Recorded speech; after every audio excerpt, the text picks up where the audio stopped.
Selected point number 85 heading கொடுத்திருக்காங்க. ஆத்மிக் ஸ்திதியில இருக்கிறதுக்காக சகஜமான முறை. सवेरे उठते उठते पहला संकल्प क्या आवे? இப்போ காலையில நீங்க எப்போ ஏஞ்சுக்கிறீங்களோ ஏஞ்ச உடனே ஃபர்ஸ்ட் சங்கல்பம் என்ன வரணும்?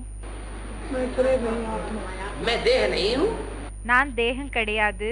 देह तो विनाशी है. தேகம் வினாஷியா இருக்குது. आज है कल खत्म हो जाएगी. இன்னைக்கு இருக்குது நாளைக்கு முடிஞ்சு போகுது.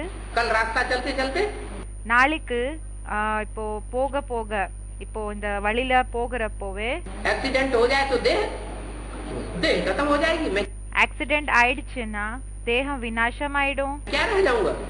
நான் என்ன ஆயிருப்பேன்? मैं आत्मा रहूंगा. நான் ஆத்மா ஆகிதான் இருப்பேன். मैं स्टार हूँ. मैं ज्योति बिंदु हूँ. நான் ஸ்டாரா இருக்கிறேன். நான் ஜோதி பிந்துவா இருக்கிறேன். तो वो स्टार की स्मृति में टिके रहना. இப்போ அந்த ஸ்டாரினோட அந்த ஸ்டேஜ்ல நிலைச்சிருக்கிறது. ये पक्की प्रैक्टिस यही आत्माभिमानी बनाती है. இந்த பக்கா பிராக்டிஸ் இருக்கு இல்லையா, இதுதான் ஆத்மாபிமானின்னு சொல்றாங்க. ஆத்மா அபிமானத்துல இருக்கிறதுன்னு சொல்றாங்க. अभ्यास से ही सब कुछ होता है. பாபா சொல்றாங்க பிராக்டிஸ் பண்றதுனால தான் எல்லாமே முடியும்னு சொல்றாங்க. और अभ्यास तब पक्का होगा பிறகு இந்த பிராக்டிஸ்ன்றது எப்போ பக்கா ஆகும்னா जब हम त्याग करते जाए.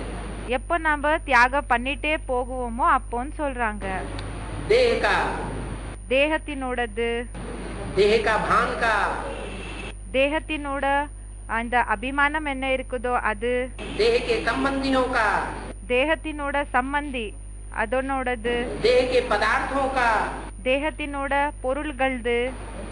जितना जितना त्याग करते जाएंगे ईश्वरीय सेवा में ஈஸ்வரிய சேவையில எந்த அளவுக்கு தியாகம் பண்ணிட்டே போகுவோமோ उतना उतना आत्मिक बने की प्रैक्टिस அந்த அளவுக்கு ஆத்மிக ஸ்திதியினோட இந்த பிராக்டிஸ் पक्की होती है. பக்கா ஆயிட்டே போகும். जितना गुड़ डालेंगे उतना मीठा होगा.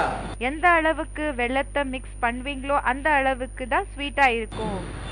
क्या என்ன कोई कहे हमें गुड़ न डालना पड़े और मीठा हो जाए. இப்போ ஒருத்தர் சொல்றாங்க நம்ம ஸ்வீட்டை போட மாட்டோம் ஆனா ஸ்வீட் ஆயிடணும், அப்படின்னா நம்ம வெள்ளத்தை மிக்ஸ் பண்ண மாட்டோம் ஆனா ஸ்வீட் ஆயிடணும். இது ஆகுமா? तो हो जाएगा क्या? இது ஆயிடுமா?